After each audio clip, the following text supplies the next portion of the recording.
Honest question. Are any of you guys playing or have you played the Call of Duty campaign? Because I gotta know. I saw this clip on Twitter and I did not think this was real, but it is. This is from the Call of Duty Black Ops 7 campaign where you are killing Harper in a team of 4 in this like nightmare dream realm, and this is real. Apparently there's also a mission where you go and team up with zombies. Those machine guns will cut right through us. Look, the prisoners are pushing the minecarts. Use the mine carts for cover and push up. We're almost there. Keep pushing forward.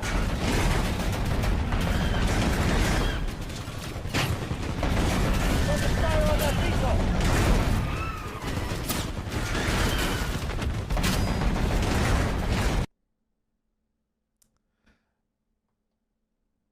Apparently it is real. Apparently this is real. Amar, I miss when Call of Duty, I miss old Call of Duty. This used to be a game about war. Claim our victory!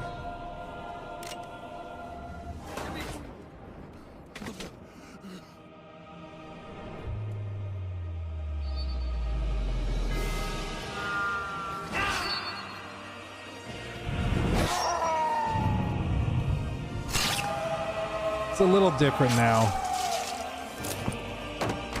Where are the zombies? You can make it, my friend. You always survive.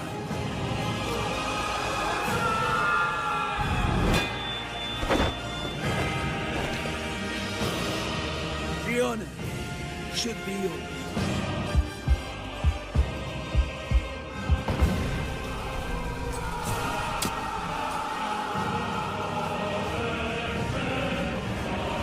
As long as you live, the heart of this army can never be broken. Things will change, my friend. As heroes, we will return to Russia's...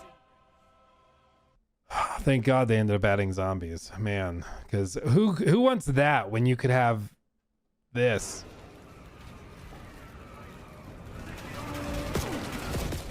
Those machine guns will cut right through us. Or this.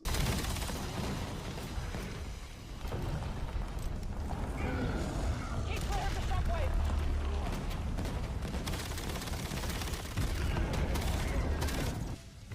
So that's the campaign, okay? What's crazy? You want to know what's crazy? All of this discourse around Black Ops 7. I mean, there's the standard stupid stuff, okay? There's the standard stupid stuff that we should just expect from Activision and Call of Duty, such as the fact that the Black Ops 7 campaign can't be paused during single player. It can't be paused. And it requires an online internet connection at all times. The game's single player offering also lacks checkpoints. They didn't put checkpoints in the game. Players have discovered that the game's single player portion can't be paused even if there's only one person playing. It's one of the many unusual decisions, that's a nice way to put it, including that the game's single player missions don't have checkpoints, meaning any progress made during the mission is lost unless the mission is completed in one sitting. What complicates this further is that Call of Duty Black Ops 7 requires a constant online connection when playing the single player campaign, meaning if your internet drops for any reason, all progress on your current mission will be lost. They said, quote, in Black Ops 7, you can go solo or squad up with up to 3 other players in this innovative co-op campaign that redefines the Black Ops experience, Activision said at the time of the campaign's announcement. This is a story that developers at Treyarch and Raven have been building together, designed to deepen the Black Ops universe. It adds, one overriding goal with the story of Black Ops 7 was to tell a story that could stand on its own while honoring the legacy of the series. Throughout development, there were meaningful opportunities, allowing the reconnection of characters and storylines from earlier Black Ops titles, bringing them into this near future setting with their presence could elevate the experience. You want to know what's crazy though with all this? You want to know what's crazy? We've been talking about Arc Raiders, and the narrative has been like, what is Arc Raiders gonna finally put a nail in the coffin of Marathon, for example? How's this gonna impact Tarkov, you know?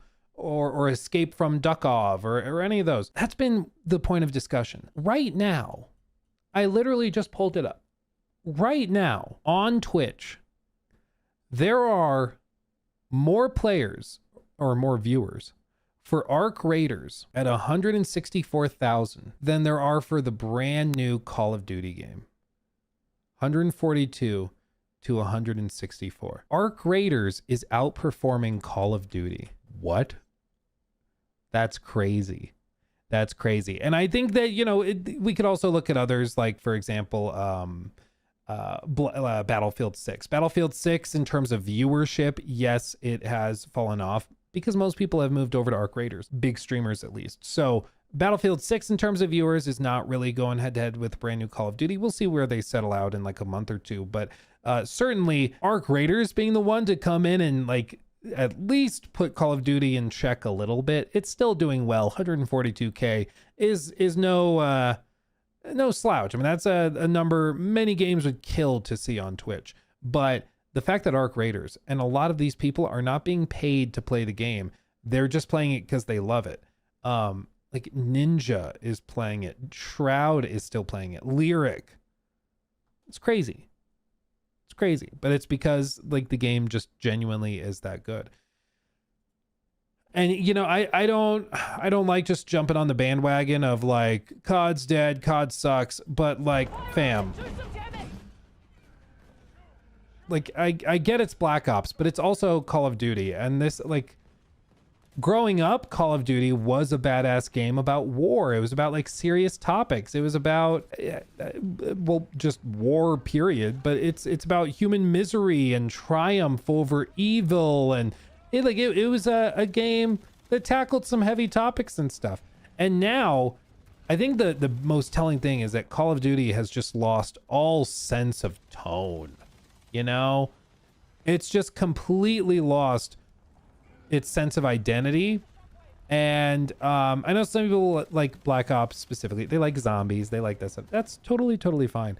But I think it's pretty clear right now at this moment, this is not what players are looking for. The success of Battlefield shows players are kind of looking for something a little bit more grounded. Zombies can be fun, but also trying to tie it into the main campaign is just a bold choice, because it just this implementation isn't that thrilling, especially when you see like the later section where they're just standing around. Tower Dragon donated $10 through Super Chat.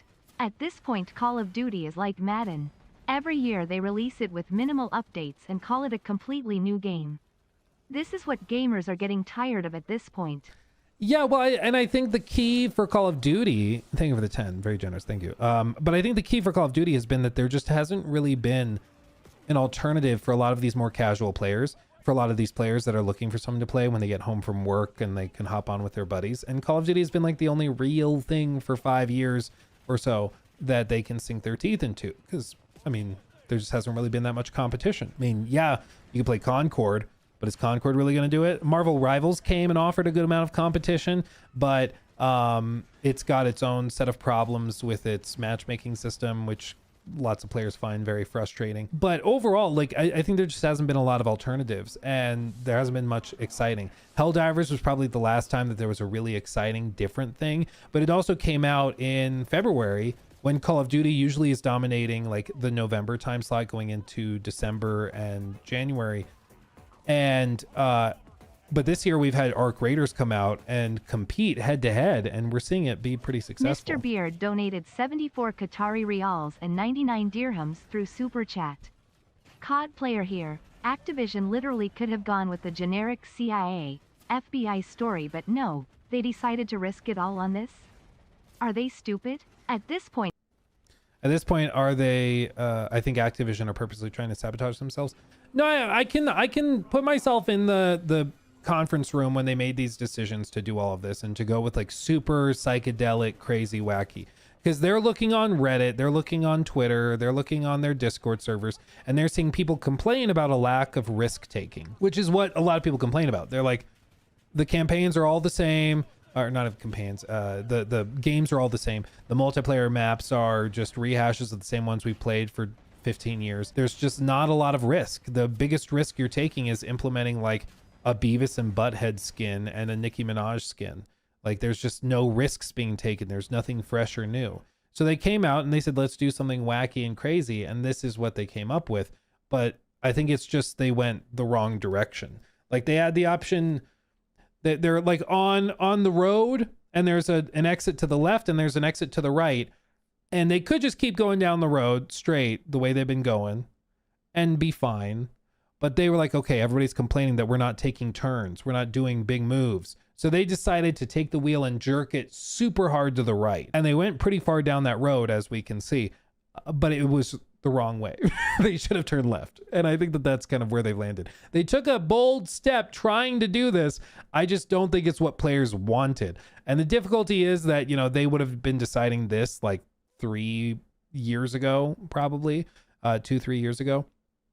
And so, you know, at the time, maybe this made more sense. But right now, I think Arc Raiders and a lot of the other you know, games like Helldivers are showing that people are just looking for something fresh and different, and they don't want same old. And, you know, this just happened to be a pivot in the wrong direction. So, yeah, they need a KFC crossover. Yeah, exactly. Yeah, it's crazy. The narrative was weak, but Modern Warfare 2 actually had a very fun campaign and offered a lot of variety in gunplay. I mean, to be fair to Call of Duty, the campaign has not been a deciding factor for Call of Duty for a very long time. People are playing these games and are playing these games based on the multiplayer offerings overwhelmingly. And so let's not pretend as though like the campaign being kind of lackluster is going to have some quantifiable impact on long-term engagement. That's not been the deciding factor for some time. But I think it is an indication of the direction that they're going. You know, there are different teams working on COD every year. Past COD campaigns have been all right, but this one is clearly not the A team. Well, they do cycle around. This one, they said that they built it in collaboration between Treyarch and Raven. So they put 2 of the top teams on. But yeah, I just think it's most of these problems are just directorial decisions that just don't click. And again, the going back to like the most bare bones basic decisions, and quality of life decisions, like not being able to pause the campaign. That is just a blatant anti-consumer offering. They're doing that to try and keep you playing in one sitting. They don't want you to turn off the game, so you can't pause it. You can't get up and go do something else. They want to increase play time and engagement time per session, so that's how they're doing it.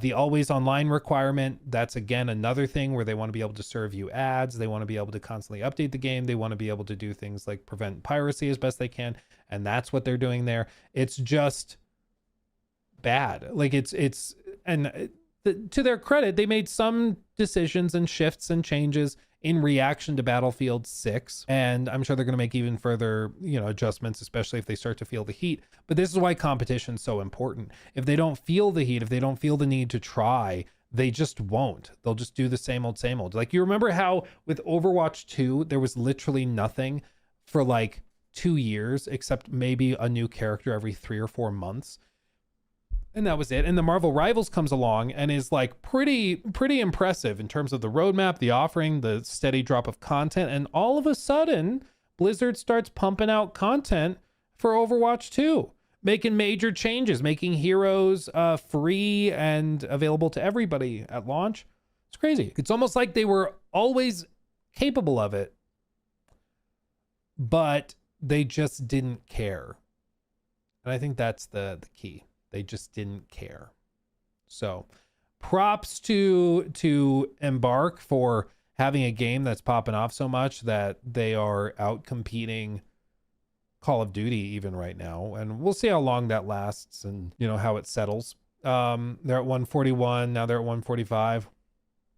So we'll see how it goes throughout the day. But the fact that they're even close to each other is pretty impressive. I mean, that's pretty crazy, because I don't think anybody would have expected it. Not to mention Dispatch on Steam peaked at 220,000 concurrent players.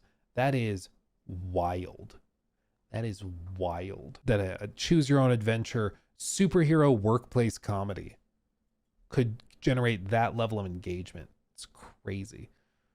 You know, it's almost enough to reinstate some faith in the industry, you know, to get you excited, because it shows that like players are just kind of done with it. And I think that this is one thing And I'll wrap up with this. This is one thing that I feel a lot of games analysts and industry analysts don't appreciate. The games industry matures regularly. So if there's a huge population of like teenagers or young adults who are playing a certain type of game, like a Fortnite, that doesn't mean they will always only ever play Fortnite. What almost always happens is that they eventually literally grow up and they start looking for something else. Maybe that's more mature, something that's more challenging. Like they look for something else. They mature out of that game into something else. And I think that that is not often given enough credit, because you remember back in like 2013, 14, all of the discourse was how consoles were dead, PC gaming was dead, everything was going to be mobile. Everything was moving towards mobile. Everything is going to be on your mobile device because everybody has mobile devices. You all have phones, don't you? But as we know now, a lot of people, sure, they might play mobile games, but a lot of them are like, I want something a little more meaty. I want to go get Dispatch. I want to play Dispatch, or I want to go play a game like Arc Raiders. So I'm going to get a gaming PC for that. They grew up, they matured, and they went to something else. And I feel like that's just not given enough credit. He took my thing.